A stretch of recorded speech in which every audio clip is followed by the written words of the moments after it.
कहीं ये साबित हो जाए या हमारी इन्वॉल्वमेंट साबित हो जाए तो मैं यहाँ पर आपको गवाह बनाकर, उस खुदाए बुजुर्ग बरतर को गवाह बनाकर ये कहता हूँ कि मैं 1 सेकंड में वजारत उज़्मा से इस्तीफ़ा देकर घर चला जाऊँगा। जनाब स्पीकर, मैं ज़्यादा पीछे नहीं जाना चाहता। हकीकत यह है कि मेरी, वैसे तो हम मिलते रहते हैं, लेकिन इस हवाले से पीपल्स पार्टी के ज़ोमा जनाब आसिफ जरदारी और चेयरमैन बिलावल भुट्टो साहब की मेरी मुलाकात मार्च के अवाइल में होती है। ये 8 तारीख का जो फ्रॉड बयान करते हैं, मेरी इनसे मुलाकात तो उससे कई दिन पहले होती है और हमने आपस में ये तय किया कि हम इंशाअल्लाह इस बारे में मुशावरत करके फैसला करेंगे कि वोट ऑफ नो कॉन्फिडेंस को हम आगे लेके जाएं। चुनाचे 3 मार्च को मियां नवाज शरीफ मेरे कायद ने मुस्लिम लीग नून की सेंट्रल एग्जीक्यूटिव कमेटी की मीटिंग की। पीपल्स पार्टी ने अपने ताईं अपनी मीटिंग की और हमने बड़े डिस्कशन के बाद ये फैसला किया कि हम इस करप्ट तारीख की, करप्ट इनकॉम्पिटेंट लेड बैक हुकूमत के खिलाफ हम वोट ऑफ नो कॉन्फिडेंस लेके आएंगे। फिर हम पीडीएम में गए और पीडीएम में इसका फैसला हुआ और इस तरह 8 मार्च को ये करारदाद जमा कराई गई। जनाब स्पीकर, ये कहते हैं कि ये खत 7 मार्च को आया। जिस तरह मैंने हकायक बताए हैं कि हमारी मीटिंग्स उससे कई दिन पहले हुई और हमारे फैसले उस दिन कई दिन पहले हो चुके थे, मैं समझता हूं कि मैं इस बात की मजीद तह में नहीं जाना चाहता। कौम को, पूरे पाकिस्तान के 22 करोड़ आवाम को इस बात का हक हासिल है, इस पार्लियामान के ऑनरेबल मेंबर्स के एक एक मेंबर को इस बात का पूरा हक हासिल है कि वो जानना चाहते हैं कि ये हकीकत है क्या, और अगर ये झूठ है जो यकीनन है तो फिर इस पार्लियामान के सामने आना चाहिए और पूरी दुनिया के सामने आना चाहिए ताकि ये बहस और ये डिबेट हमेशा के लिए ख़त्म हो जाए। इसलिए मैं आज आपकी तोसत से इस पार्लियामान की खिदमत में ये अर्ज़ करना चाहता हूँ कि मैं बतौर मुंतखब वज़ीर-ए-आज़म के पार्लियामान की जो सिक्योरिटी कमेटी है, वहाँ पे इन कैमरा इसके ऊपर कमेटी के ऑनरेबल मेंबर्स को पूरी ब्रीफिंग दी जाए, जिसमें मुसल्लह अफवाज के तमाम सरबराह मौजूद हों, जिसमें डीजी ISI हो, जिसमें हमारे फॉरेन सेक्रेटरी हों और जिसमें वो सफ़ीर हों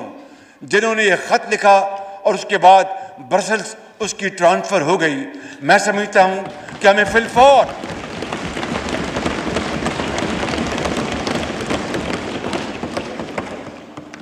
हमें इसमें कतअन देर नहीं करनी चाहिए ताकि पूरी कौम को पता चले। और मैं आज जनाब स्पीकर आपकी खिदमत में अर्ज़ करना चाहता हूँ अपनी तरफ से और बिला खौफ तरदीद इन कायदीन की तरफ से मैं ये कहना चाहता हूँ कि अगर इस हवाले से अगर एक रत्ती बराबर,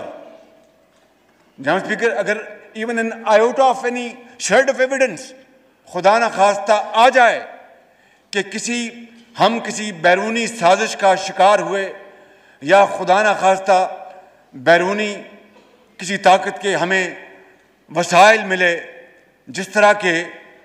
फॉरेन फंडिंग में साबित हो चुका है,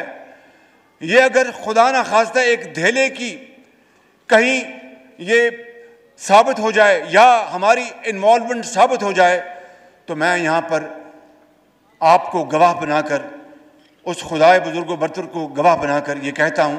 कि मैं 1 सेकंड में वजारत उज़्मा से इस्तीफ़ा देकर घर चला जाऊँगा। जनाब स्पीकर,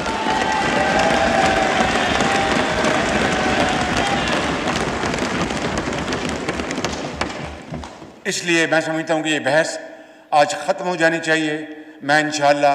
पहली फुर्सत में इन कैमरा सेशन का मैं इंतज़ाम करा के जनाब को मैं इतला करूँगा। जनाब स्पीकर, मैं एक मरतबा फिर अपने जुमला कायदीन का मैं शुक्रिया अदा करता हूँ, तमाम इत्तेहादी पार्टीज़ का शुक्रिया अदा करता हूँ, तमाम बाज़मीर अरकान का शुक्रिया अदा करता हूँ और मैं अपने कायद मियाँ मोहम्मद नवाज शरीफ को सलाम पेश करता हूँ कि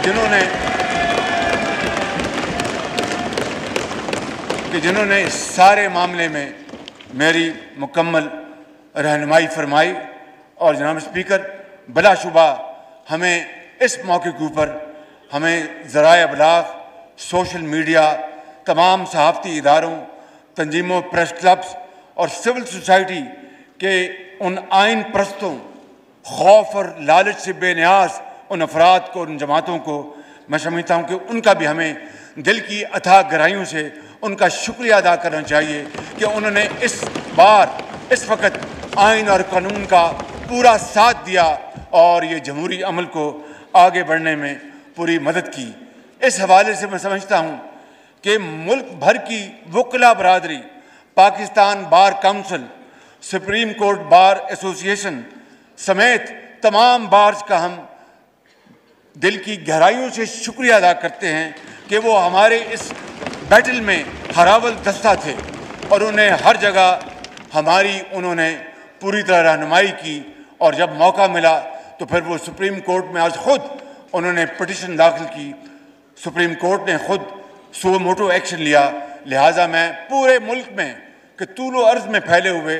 लाखों वकला हजरात का मैं अपनी तरफ से और अपने कायदीन की तरफ से मैं शुक्रिया अदा करना चाहता हूँ। जनाब स्पीकर, मैं आता हूँ बड़े अहम मौजू के ऊपर। मैंने ये कई मरतबा कहा कि कर्ज की ज़िंदगी कोई ज़िंदगी नहीं। ज़िंदगी वही है इंसान जो ख़ुद शबाना रोज़ मेहनत करके खून पसीना बहाए और ख़ुद अपने पाँव पे खड़ा हो। यही पैगाम अल्लाह ताला ने हमें कुरान करीम में दिया, यही सबक हमें नबी करीम सल्लल्लाहु अलैहि वसल्लम ने उसवा हसना से हमें दिया और यही कायद और इकबाल का पैगाम है। इसके अलावा कोई सर उठा के गलियों और मोहल्लों में चल नहीं सकता। अगर हमने ज़िंदा रहना है तो एक बावकार और ख़ुद मुख्तार कौम की तरह रहना है। इसके बग़ैर हम अपना खोया हुआ मुकाम हासिल नहीं कर सकते। जनाब स्पीकर, मैंने ये अर्ज़ करना है कि बेशक इन 4 सालों में ये तमाम साथी, ये जोमा इनकी बेटियां, हमारी बहनें बेटियां जो यहाँ बैठी हैं और ये सब यहाँ पर लोग जिन्होंने जेलें अपना बर्दाश्त की और झूठे मुकदमात यानी चर्च और भंग जैसे झूठे मुकदमात बनाए गए। बताइए, क्या कोई सोच सकता था कि खुदादाद मुल्क पाकिस्तान में इस तरह की जुल्म और ज़्यादती और चीरादस्ती होगी? मगर ये हुआ और किसकी नाक के नीचे हुआ, किसकी हुकूमत के नीचे हुआ जो कहता था कि मैं एक नया पाकिस्तान लेके आऊँगा जहाँ पर इंसाफ का बोलबाला होगा। जनाब स्पीकर, मैं समझता हूँ कि आज हमें हर लिहाज से इस कौम का एहतराम करना होगा और उनका मुहाफ़िज़ बनना होगा।